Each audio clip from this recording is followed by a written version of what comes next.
Forrest, welcome back to the show. Thanks, Dave. Hi. It's good to have you, man. So we shot Weld County Fish and Wildlife. What was that? 2 weeks? 2 weeks ago. It's a local club match. I think that's where you and I met. But our buddy James Listina was there, and he was telling me that he listened to an episode of the podcast, and it was where I was telling someone, I think it might have been Aaron Hayes, why I was a proponent of red dots in TAC. And I told the story about you and me driving back from Jeff Kirkwall Memorial, and we had the whole talk. We went down everything. We got like a third of the way down, and we started going red dots and TAC. I'm like, okay, I don't want to talk about this on pistols. Let's get everything else done. We figured it out, and then we spent like the next 2 hours trying to figure out the dots on pistols thing. And I told him at one point that I was trying to get you to pull over so we could go to blows. and James said he really enjoyed that because he could actually see us like arguing in the pickup truck, and so he felt like he was there. So thought I'd tell you that story right here on the podcast. Yeah. Well, that was such a hilarious thing because, one, if you guys ever want to pass time on a long road trip with a buddy, like find a get down.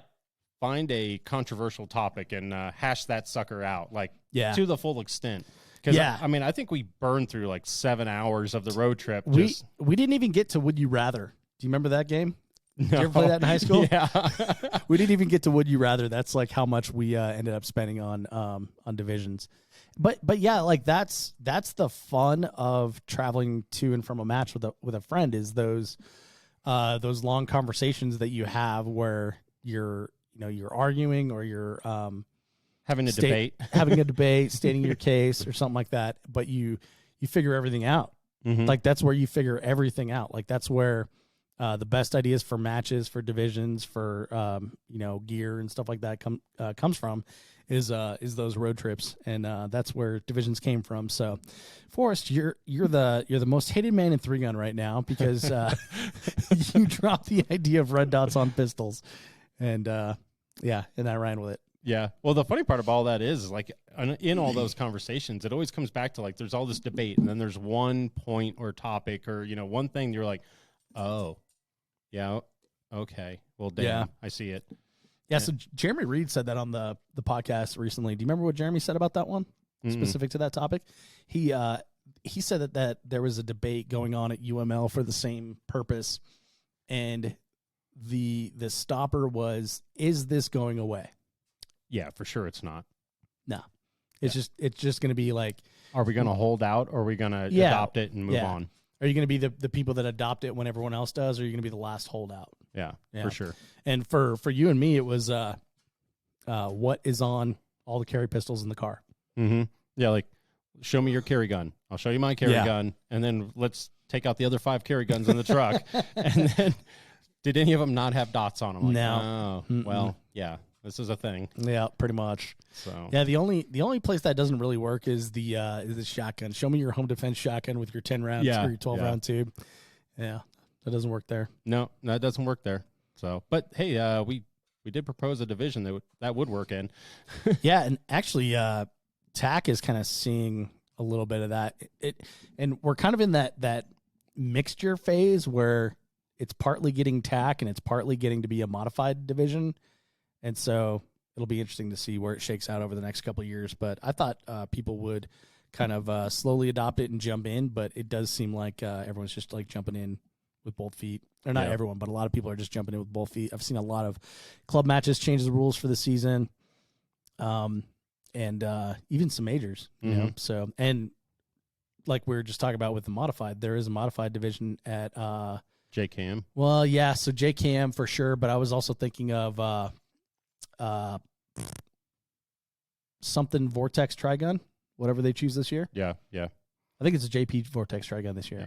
Well, and that's actually one of the funny things too, is that I remember before I was serious into shooting, like where I just started looking at cool guns on the interwebs and all this, like the IPSC modified pistols and shotguns and all that stuff looked just awesome. I always loved the dimensions of them and everything, but that you didn't see anything of it for a while. But I'd never thought about it when we were having that conversation of all that. Because we've always talked about, more unified rule set and everything else. And it's like, man, IPSC modified actually fits in really well. And then when AMAX started talking about it, when you guys did the podcast, I was like, oh, Yeah. IPSC modified makes a lot of sense. I think I missed it when AMAX was talking about it, but once Aaron said something, it like really clicked in my head. I was like, oh yeah, there we go. Yeah, one, it's already got, an international following. It's got an international rule set. Yep. And if we're talking about like a road to international competition, then it makes a lot of sense there too. It does. Yeah, and just to grow the sport and have a, continuity between it all. Yep. So. Yep. Okay, so we're going to wrap a bunch of hangers from a lot of podcasts that I've done recently. Okay. I feel like it feels weird talking about these by myself, so I figure like we'll have a buddy on that. We're just going to roll through the list. We're just going to roll through the list. I like it. So first off, Cody Leeper. Awesome dude. Awesome dude. Yeah, he's a freak. So first time he's on the podcast, he says that he learned a quad load by imagining what it would be like to quad load and then having like 20 minutes hands-on with a shotgun, right? Yeah. Yeah, his visualization, like I really wish I could figure out how to do that. Like that's something I'm really interested in, the visualization, the way he's figured it out. And I think there's some other guys, and I think that's probably a big part of like Christian Seiler's game too, is the visualization. And yeah, that's I think a super, it sounds weird to say super powerful thing, but I really think it is. Mm-hmm. Yeah, it certainly is. It is a powerful thing. It's powerful in everything you do in life, for sure. Visualization, seeing it before you actually do it and achieve it, right? That's what Olympians do. Yeah, well, right? It's the same thing with winning in mind stuff. You visualizing it, making yourself believe that is what you're capable of, that is you, and that is normal for you. Yeah, and it's why we practice things, right? Because then we've seen ourselves performing that in the past. Anyway, so this time on the podcast, we're talking about episode 319. So if you haven't heard this one, 3gunshow.com/319. So this time on the podcast, Cody says that he doesn't practice with an open shotgun because he doesn't own one. so he practice, or he does his dry fire with pistol, dry fire with rifle, shows up, borrows a shotgun, and then wins open division in the matches.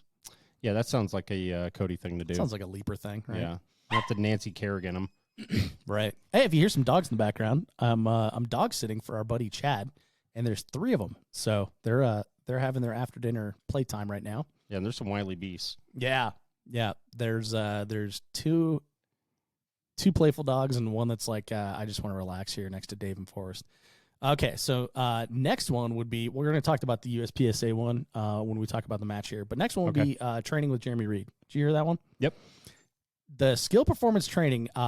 So when we went to Weld County Fish and Wildlife, the match, I guess I'll just refer to that as club match we went to, since people don't know what we're talking about. So there were 4 people that came up to me and said that podcast blew their mind. And then I've gotten several other comments and DMs and stuff like that. People really enjoyed that one with Jeremy because he really opened people's mind to a different method of training, where I think everyone has like the try until you get it, right? Where Jeremy's perspective was a little different. And if you want to hear more on that, 3gunshow.com/322. Jeremy's a little bit different, but he's like, I pick it up, I try it max 3 times, and then I move on to something else, because we never get 7 times, 12 times, 20 times in a match. We only get 1 time. Yep, I completely agree with that. And that's one of the things that I've always debated with like the USPSA qualifiers or classifiers, whatever they call them now. Classifiers. And it's that same thing. Like if I set up the one array of targets that I know is coming up and I burn it in 1,000 times in a week, like I will master that thing, or, I will shoot it very well, likely. But then as soon as you go on the stage where you have to think and process and problem solve, that doesn't show that you're actually that good of a shooter. And that's the thing I've experienced a lot. But so I really like his thought process behind shoot it 2-3 times. What the outcome is what the outcome is. Move on. If you come back to it and try it again, like, okay, but repping it till you get it good like that. Yeah. I think there's some aspects. I think that's like a false win. I agree. And like especially in this game, right? Because so I'm gonna interrupt you real quick. Because we both have done CrossFit and CrossFit competitions. Like I can see it in that, right? Because if you're gonna go to a weightlifting competition, you're gonna have warm ups. Yeah. There's no warm ups in 3-gun. No, I wish there was. That'd be cool. we said we need a warm up stage. maybe we should put on a match and have 2 or 3 warm-up stages, like, 3-4 weeks to warm up, something like that. Match is 4 weeks long, it says on practice score. Right. Yeah, we're just warming up. Well, and I think certain training aspects you should rep till you don't get them wrong, like your draw, or coming from low ready up to getting your sight picture, things like that, like the fundamentals or the aspects of the drill. I think you should rep till you can't get them wrong.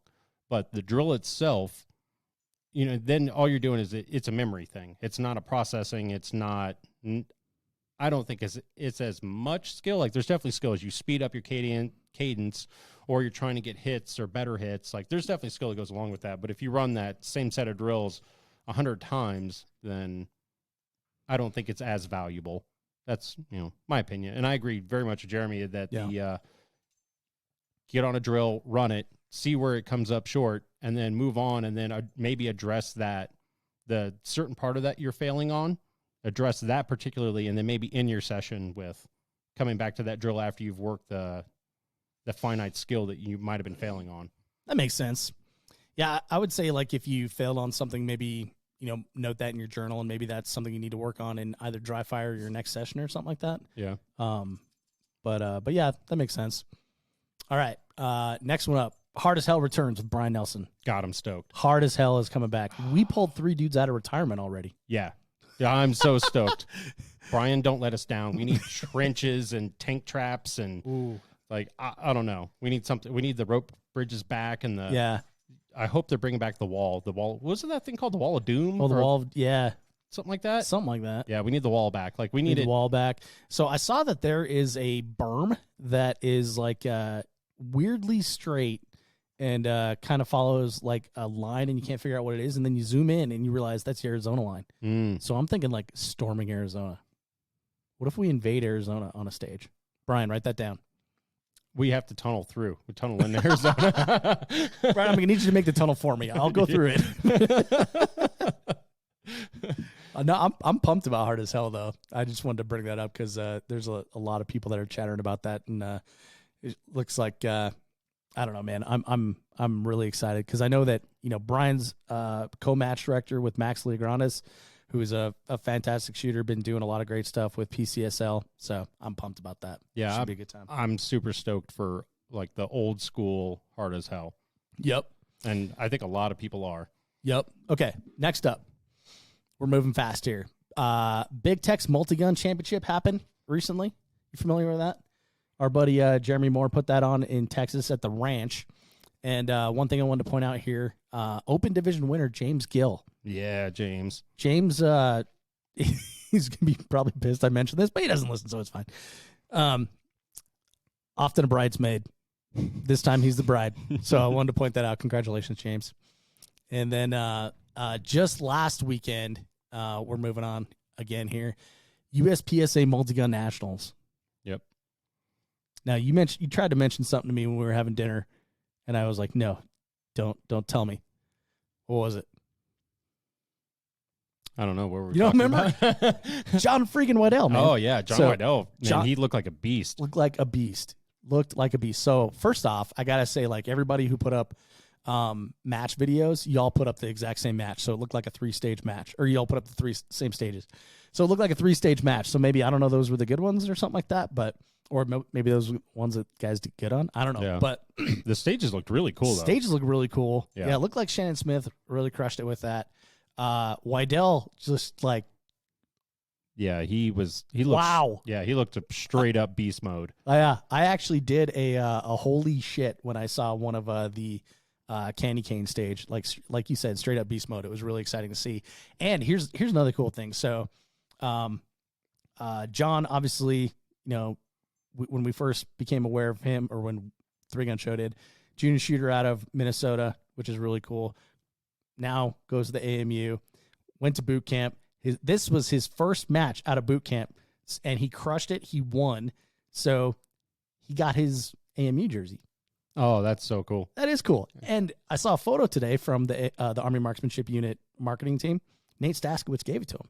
Another junior shooter that we first heard about here on the 3-Gun Show when he was shooting in Nebraska, Lance Dingler's protege. I just thought that was really exciting. It was cool to see those two on stage together. So Army Marksmanship Unit crushing it, of course, because they're the ones that still have ammo. Yeah, and well, they're looking super strong for the future. Right?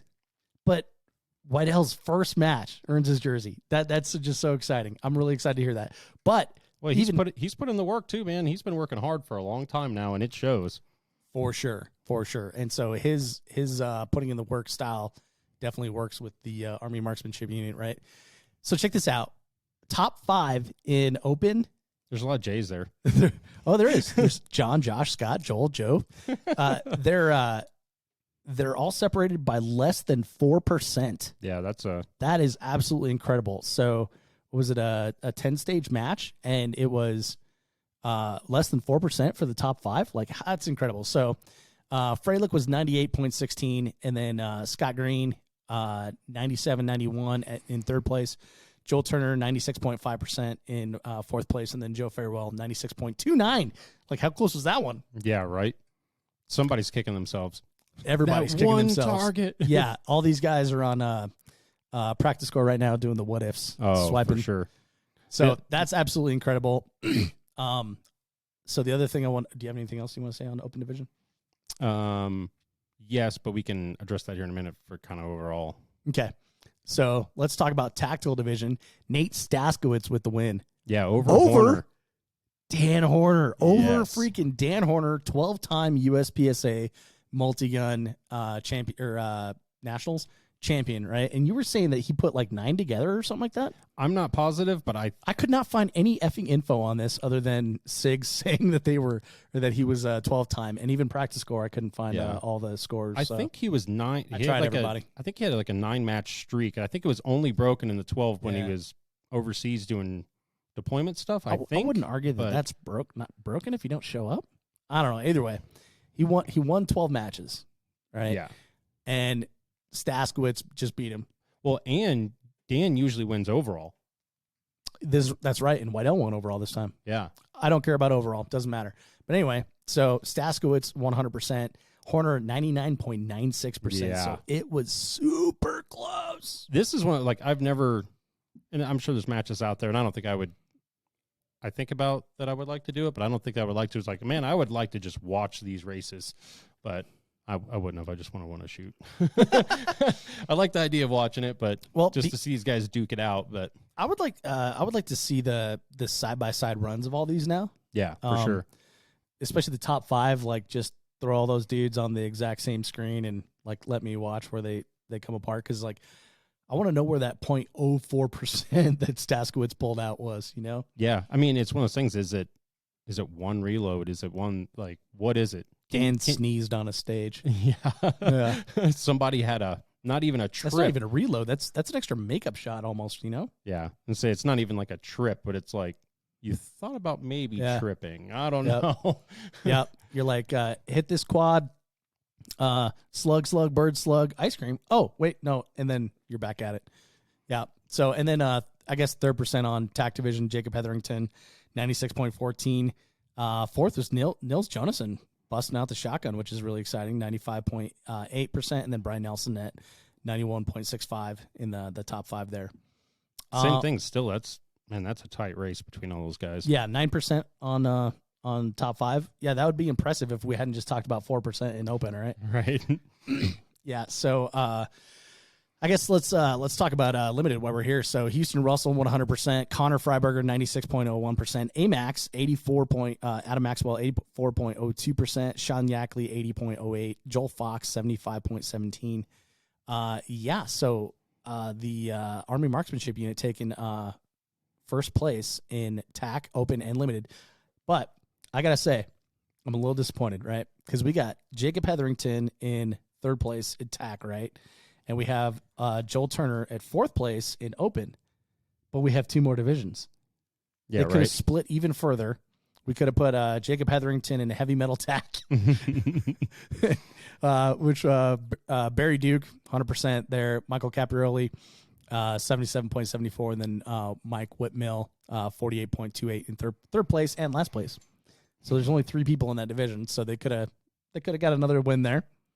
And then Joel could have went and shot heavy metal limited, and there's only one guy there, Keith Borko, killed it 100%, and yeah, that's all that was in that division.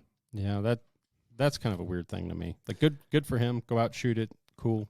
One guy in a division at a national, though, that seems like something needs to be taken a look at there. So I'm a little torn on this, right? Because I look at the I look at this as like, great, we got 4 shooters who ordinarily wouldn't have shot this match, but it's also supposed to be the nationals, the USPSA title. So at what point do you say like, maybe we don't have those 2 divisions? Yeah, they're too small. But and same thing. I don't know the mindsets of these guys or whatever. But it's, if they didn't have those divisions, would they have not have shot, or would they have jumped in a different division? I mean, would the heavy limited guy jumped into limited, and would the heavy tack guys jumped into tack? I don't know.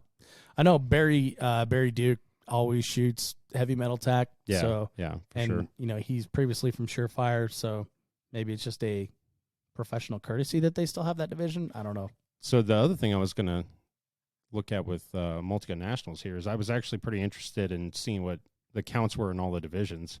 Yeah. TAC is still the biggest division. Not by much, though. Open was really close, but Limited only had 10 shooters. So 56 in Open and 69 in TAC, right? Yeah. 139 total competitors, 56 in Open division, 69 in TAC, 10 in Limited, and then again 3 in heavy metal and 1 in heavy metal limited. Yeah. So, but not only was we only have the top 5 in front of us here on the scores, but Open was stacked deep. It was deep. It was stacked deep. So there was a ton of competition there. So, like we've been saying, probably the getting to be the premier division. I think next year there's going to be no argument. Right now, I think you could still make an argument about TAC, but I don't think you can next year. Yeah, I think you could argue it now, but it's quickly, I think, becoming undisputed premier. Yep. All right. Next thing I want to mention is that we are a member of the Firearms Radio Network, and we thank them for having us. Wonderful people, and we're proud of that one. And then so we went over our club match fast that we shot, but I had so much freaking fun. Oh, I had so much fun. It really got me back into the, I guess in the swing of things, right? Like It's springtime here in Wyoming. You wouldn't be able to tell by today, but sun's shining. We're able to go out and do stuff like that, and then we were able to go shoot a club match, and it was like old times, shooting with our buddies. Snack halfway through the day, break it down, pack it up, go home. Yep, go get a burger. Get a burger. Yeah, that was the same thing. I really looked forward to that, just going out and shooting with a bunch of local guys. And honestly, because of all the other mayhem in the world and everything else, I haven't seen in a while. It was just fun to go out and shoot with all these guys that we normally shoot with so much. Mm-hmm. And it was great to get out and pull a trigger for sure. Felt super rusty and lacking in some skills. But by the end of the day, it started to feel a lot smoother, and I had a ton of fun. Yep. Yeah, like you said, the chaos of the world. So we went and shot the match in Colorado, and I think they experienced the last couple years a little worse than we did here in Cheyenne, but because of that, we haven't been down there. We've just been hanging out and doing, gun stuff in Wyoming. Yeah. So unfortunately, we don't have any local 3 guns up here. So yeah, we kind of rely on the Colorado matches to get out and shoot those. Exactly. So I'm all in on club matches, man. Yeah, that's a good time. I'm disappointed that we missed the one before, a couple weeks before that. I was really looking forward to that one too, but that one got postponed because of weather. Yeah, we got to talk off air because in 5 days that match is happening again, Big Ben.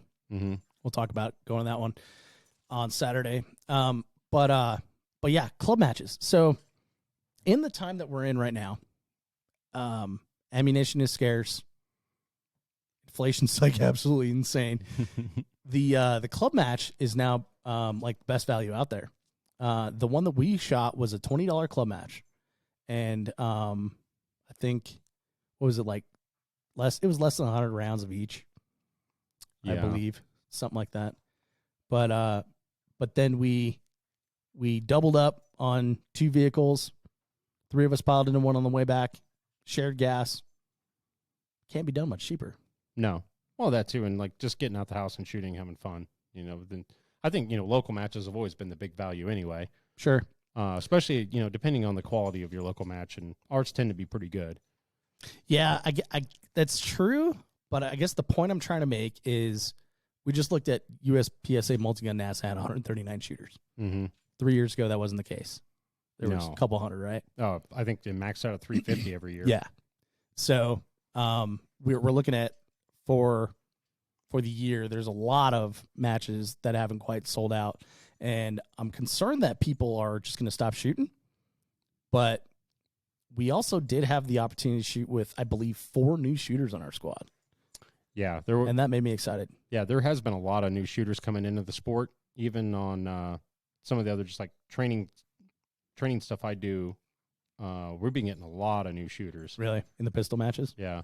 So they're definitely out there, and people are definitely getting interested. And I don't, that's, maybe that's one of those things I need to have a conversation with some of those people, see what really brought them out. Yeah. Because, I wonder if it's, uncertainty of times, or if people have been locked in their houses and they found some cool stuff on YouTube or whatever it is. But I'd be curious to see what the catalyst of so many new shooters is. Well, so exciting thing is that we have 7 million new pistol owners or something like that, or new gun owners, for what Nephi was telling me. And last time we had a panic like this, there was a massive influx of new shooters into 3-gun, and but that was also during the 3-gun Nation days, so people had like a reason to come out because they saw it on television and stuff. So I'm really hoping that we can make the best out of a bad situation. And there's people out there that get tired of punching paper, and we can convince them to come out and shoot with us. What do you think? Yeah, I hope so. Like, I hope that we can turn some lemons into lemonade with that one. Get some people out there that wouldn't have otherwise come out and looked at some of the other sports and things like that. So. Yeah.